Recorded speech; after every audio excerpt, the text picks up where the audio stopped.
Étudier les textes fondamentaux qui vont régir et gouverner désormais le fonctionnement de leur association, débattre des stratégies qu'ils comptent mettre en place pour bien organiser leur secteur d'activité. Il s'agit des promoteurs et exploitants de boulangeries des départements de l'Atlantique et du littoral.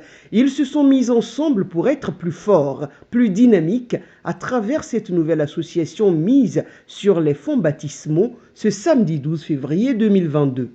Au cours des préparatifs, nous avons connu des difficultés qui ont failli étouffer notre initiative.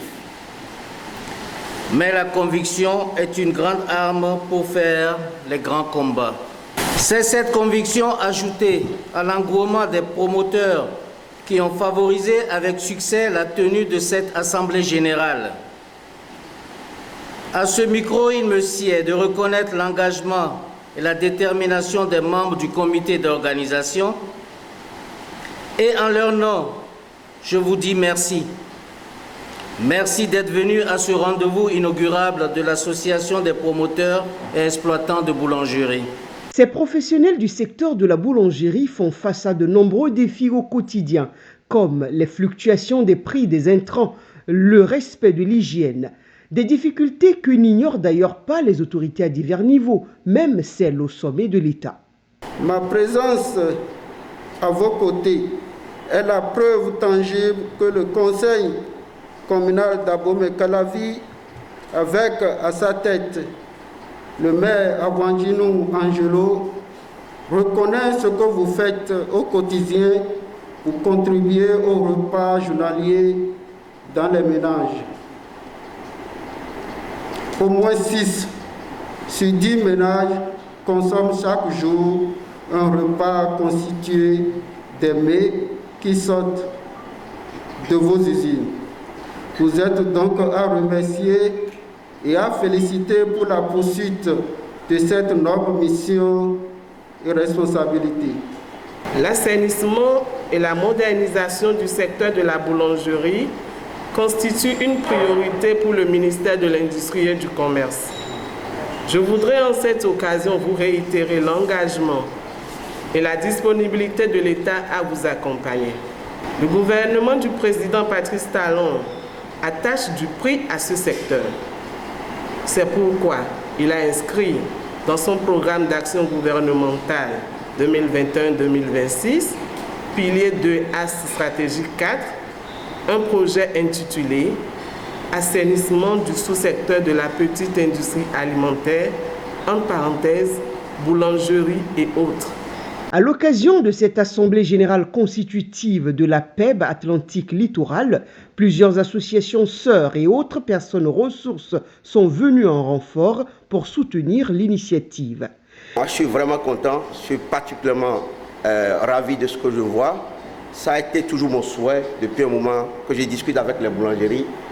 Mettez-vous en association parce que plus on est unis, plus on est fort. Plus on est unis, plus on se fait mieux entendre, plus on se fait mieux respecter. Donc ce qui se passe aujourd'hui, c'est dans ce sens. Et vraiment, je félicite ça. Je vous remercie d'abord pour l'initiative.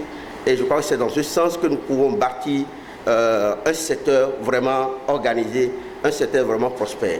Je suis pleinement dans la même dynamique que vous. J'encourage ce que vous faites. Il est important que vous puissiez vous réunir dans des associations. C'est vrai que l'ANAPEB existe toujours depuis 25 ans maintenant, mais l'environnement a évolué un tout petit peu. L'environnement est beaucoup plus dynamique avec de nouvelles exigences. Et donc j'ai encouragé les miens, donc vous, à vous regrouper, ne serait-ce que par département, pour rester plus ou moins focus sur les problèmes liés à chaque département. Donc ce que vous faites aujourd'hui est une bonne chose et ma présence ne fait que confirmer cela. L'objectif final de ce congrès constitutif étant de ficeler les textes devant servir de base de bonne gestion des boulangeries des deux départements concernés et élire un bureau dirigeant capable de porter haut le flambeau de la PEB Atlantique Littoral. Des travaux en atelier ont occupé les congressistes toute la journée du samedi 12 février 2022. Au terme, effectivement, un bureau a été élu avec à sa tête Anselme Aguémon. Nous venons certes de gagner le pari d'une AG réussie. Mais c'est maintenant le plus dur commence. Aucune association ne marche dans la division, dans la trahison, ni dans la roubladise. Rien de beau également ne peut se construire sans l'humilité et le renoncement de soi. C'est à cet effet que je nous invite tous à respecter les textes de notre association. La PEB est notre patrimoine commun. Nous avons le devoir de le rendre plus fort, dynamique et durable. Nous avons le devoir de ne pas décevoir ceux qui nous ont soutenus. Nous avons le devoir de prouver que nous sommes capables du meilleur pour l'épanouissement professionnel et économique